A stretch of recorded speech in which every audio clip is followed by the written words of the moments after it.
শীতকালে সুস্বাদু লাউ শাক।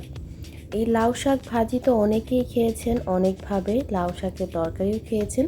তো এইভাবে কেউ খেয়েছেন কি? তো চলুন দেখতে থাকি কিভাবে করেছি। আসসালামু আলাইকুম, welcome back to my channel Fauzia's mom. আমি প্রথমে এখানে লাউ শাক সুন্দর করে বেছে টুকরো করে তারপরে ধুয়ে নিয়েছি আর পানি ঝরতে দিয়ে দিয়েছি। এবারে আমি একটি হাঁড়িতে লাউ শাকগুলো দিয়ে দিয়েছি আর সামান্য একটু লবণ দিয়ে আমি এগুলো খুব ভালো করে সেদ্ধ করে নেব। যেভাবে আমরা লাউ শাক ভাজি করার জন্য সেদ্ধ করে থাকি ঠিক সেমভাবে এখানে সেদ্ধ করে নিচ্ছি।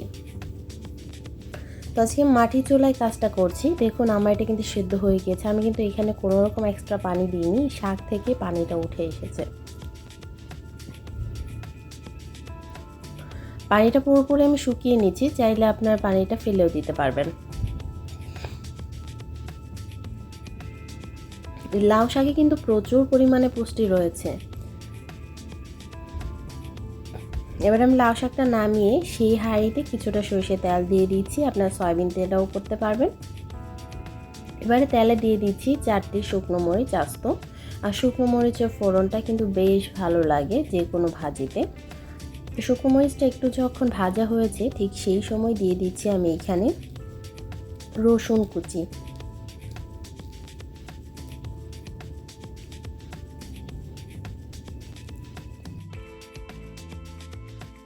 এবার রসুনটাকে একটু ভেজে নিচ্ছি।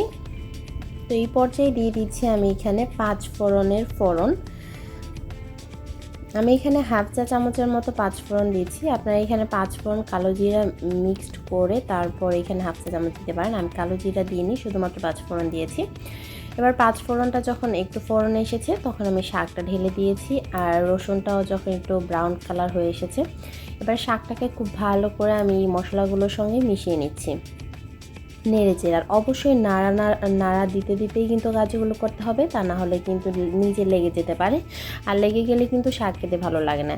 এইদিকে কাঁচামরিচ বাটা আর পেঁয়াজ বাটা রয়েছে, এগুলো আমি দিয়ে দিচ্ছি। আমি এখানে কিন্তু আগেই দেখেছেন পেঁয়াজ কুচি ব্যবহার করিনি, আমি এখানে পেঁয়াজ বাটা দিয়েছি।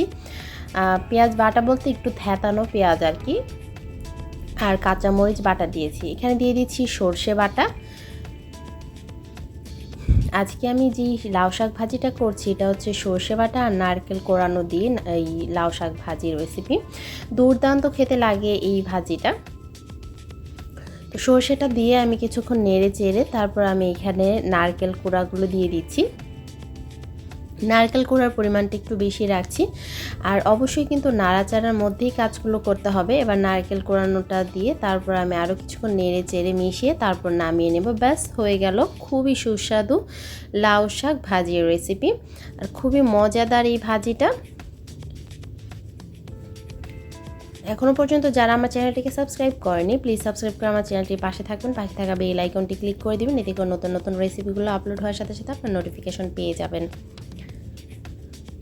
এখানে কাঁচামরিচ বাটাটা দেয়াতে, পেঁয়াজ বাটাটা দেয়াতে সর্ষে আর নারকেল কুড়া সব কিছুর একটা কম্বিনেশানে দারুণ ফ্লেভার ছিল। আর টেস্টের কথা আর কি বলবো, আলহামদুলিল্লাহ দারুণ ছিল। যারা এখনও এইভাবে রান্নাটা করেননি একবার ট্রাই করে দেখতে পারেন, দারুণ লাগে খেতে। ভাত দিয়ে খাওয়ার আগে আপনারা খালি খেয়ে নেবেন, এতটাই টেস্টি হয় এই ভাজিটা।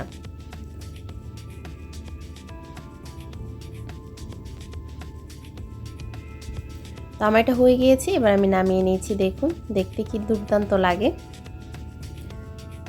খেতেও ঠিক ততটাই মজার। আমার এই লাউ শাক ভাজির রেসিপিটা যদি আপনাদের কাছে ভালো লেগে থাকে প্রতিবারের মতো লাইক কমেন্ট শেয়ার করতে ভুলবেন না। বেশি বেশি করে শেয়ার করে অন্যের উপকারে আসবেন। তো ধন্যবাদ সবাইকে এতক্ষণ আমার ভিডিওটা দেখার জন্য। ভালো থাকবেন সবাই, দেখা হবে নতুন কোনো রেসিপি নিয়ে, নতুন কোনো ভিডিও নিয়ে আবারও চলে আসবো আমি আপনাদের সামনে। আজ এ পর্যন্তই।